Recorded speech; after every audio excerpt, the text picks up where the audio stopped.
Tottenham frustrated by 10-man Southampton after Harry Kane penalty. It threatened to be a long afternoon for Southampton when Mohamed Salisu was sent off with 51 minutes left to play, but Tottenham Hotspur had to make do with a point from this breathless encounter. Antonio Conte may have preserved his unbeaten league record, becoming the first Spurs manager in history to go without defeat in his first 7 matches in charge, but there was no escaping the air of annoyance in his demeanor at the final whistle after they failed to build on Harry Kane's first-half penalty. In fact, Southampton could have snatched victory had Davinson Sanchez not blocked from the substitute Armando Broja after Eric Dyer made a hash of a routine clearance midway through 5 minutes of stoppage time. Conte was mindful of disrupting the momentum fostered in the last few weeks and so stopped short of radically changing things but decided to give Lucas Moura, arguably Spurs' star performer in the victory over Crystal Palace on Boxing Day, a breather until calling on him to replace the muted Dele Alli with an hour gone.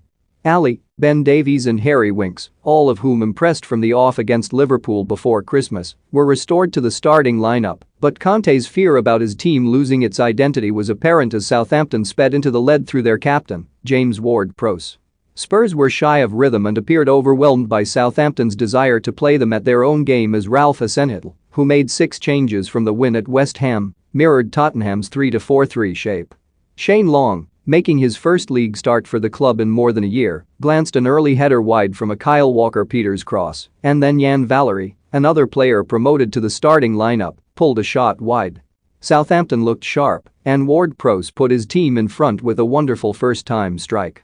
Ali did not deal with a Salisu long throw and Ward-Prowse hammered a shot that curled away from Hugo Lloris and flew into the top corner. Southampton supporters gasped as replays of the goal appeared on the big screens. But it was clear from early on that Kane was in the mood. He showed great craft to nutmeg Salisu on halfway before drifting past the challenge of Jan Bednarek and slipping a ball through for Ali. Fortunately for Southampton, it was slightly overcooked and Fraser Forster rushed out to smother. A couple of minutes later, Kane spied Sergio Reguilón on the overlap and telegraphed a ball out to the left flank. Walker-Peters tugged at Reguilón's shirt and the referee, Anthony Taylor, awarded Spurs a free kick from which Davies headed in Son Heung-min's cross from an offside position. Spurs huffed and puffed after falling behind, with Winks lucky Southampton did not profit from him dawdling on the edge of his own 18-yard box. Aside from Kane's eye for a killer pass, Tottenham looked a little harmless until Winks killed the Southampton defense with a perfect pass and Salisu chopped down Son. Forster walloped the ball downfield in frustration and Hasenhüttl knew what was coming. Southampton were reduced to 10 men and Spurs pulled level, Kane ruthlessly dispatching a flawless penalty into the top corner. It should have been Tottenham's cue to make the most of the man advantage, but Spurs failed to make Southampton suffer. Conte replaced Reguilón at the interval, wary the wing-back was potentially a misstep from joining Salisu in heading down the tunnel and Southampton continued in a stubborn 4-4-1.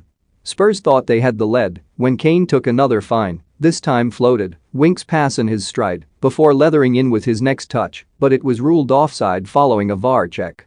A flare thrown onto the pitch from the away end was still billowing smoke as the goal was disallowed.